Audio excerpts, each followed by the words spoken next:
Look at this yard.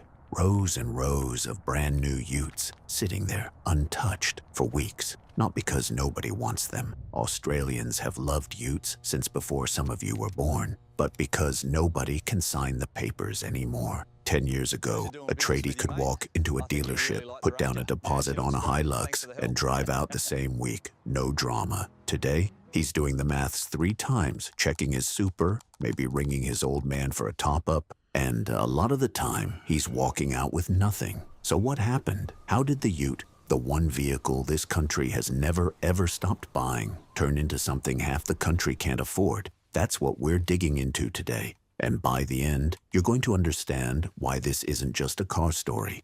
It's a story about who gets left behind when the ground shifts under an entire industry. Let's start with a number that should stop you in your tracks. The Ford Ranger, Australia's best-selling vehicle, full stop, not just best-selling Ute, now has a plug-in hybrid variant starting at $71,990 before on roads. That's not a top-spec wild track with all the toys. That's the entry point for the electrified version. And here's the thing, the price tag isn't an accident, and it isn't just Ford being greedy. There's a regulation behind it, and it's called the New Vehicle Efficiency Standard. NVES for short. It kicked in on the 1st of January 2025, and the penalties started biting from July that same year. The idea is simple enough on paper. Car makers get fined for every gram of CO2 their fleet pumps out over a set target. Utes and big four-wheel drives, because of their size and their diesel engines, are some of the worst offenders on the board. Now the government will tell you, and they've said this publicly, that there's no evidence NVES pushes prices up. But look at what the car makers themselves are doing. Ford has already raised prices on the Diesel Ranger and Everest. They've killed off the affordable bi-turbo diesel engine entirely, replacing it with pricier hardware. Toyota hasn't ruled out price rises on the HiLux either. Their own executives have called it, and I'm quoting the sentiment here, a last resort they're not prepared to take off the table. Picture what that actually looks like for a real family. Picture a concreter. We'll call him Dave, because there are 10,000 Daves out there living this exact story, who's been driving the same diesel HiLux for 9 years, 280,000 kilometers on the clock. He goes to trade it in, expecting the new one to cost maybe 5-6 grand more than what he paid. Instead, he's looking at a jump of 15-20 grand for a comparable spec, same Ute, same job. Nearly double the ask compared to what Utes cost a decade ago in real terms. And it's not just the sticker price. Diesel itself has been climbing hard through early 2026. Insurance premiums on Utes are going up because the vehicles themselves cost more to replace. Servicing costs are climbing. Every single line item in Ute ownership got more expensive at roughly the same time. That's not one bad year.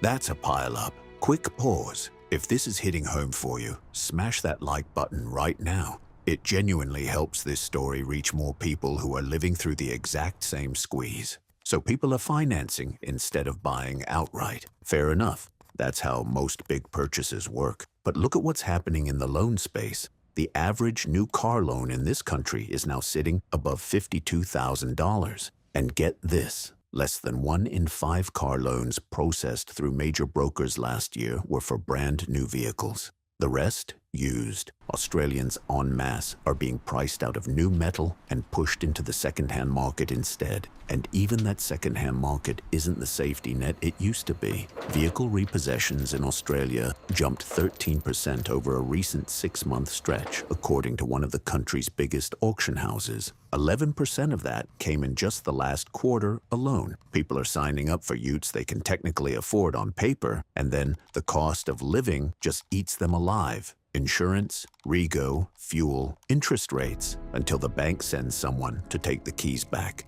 Now you'd think with all this pressure that Australians would just stop buying Utes, but that's not what's happening. Total new vehicle sales dropped more than 2% in May alone compared with the same month last year, and they're still down for 2026 overall. Not a collapse, a squeeze. The Ranger and the HiLux are still, hands down, the 2 best-selling vehicles in the entire country. 15,000 Rangers against 13,000-odd HiLuxes sold in the same stretch this year. Australians haven't fallen out of love with Utes.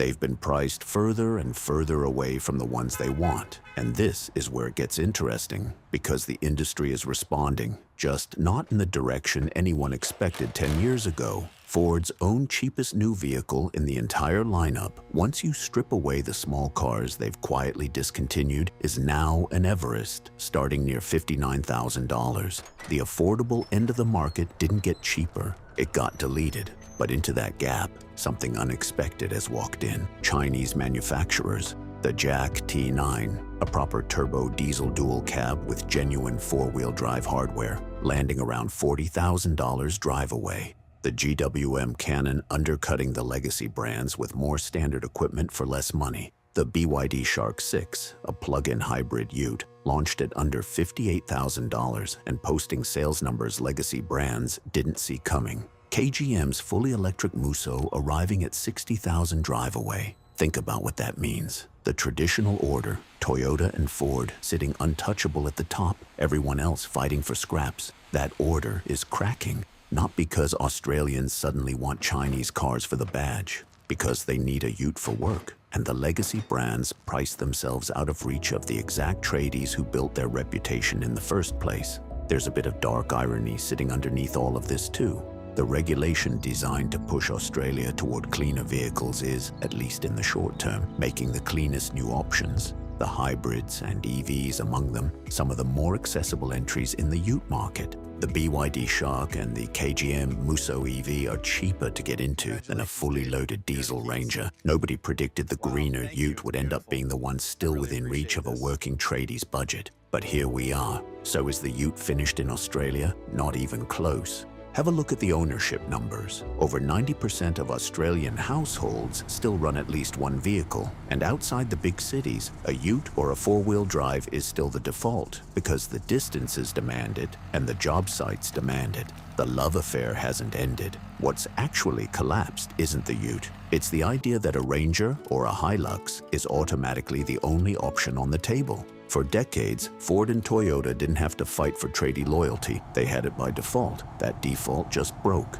And when the old guard prices people out, someone always shows up to fill the gap. That's the real story here, not the death of the Aussie ute, the end of two brands owning the entire conversation. Somewhere out there right now, there's a bloke doing his first big trade-in in a decade, standing between a familiar badge he can't quite afford and a new one he'd never heard of 2 years ago. And more, he's choosing the one he can actually drive home. If you felt this squeeze yourself, trading in, financing, walking away from a deal you couldn't make work, I want to hear it in the comments. And if this is the kind of story you want more of, the honest look at what's really happening on Australian roads, hit subscribe right now because we've only just scratched the surface of where this market's heading next.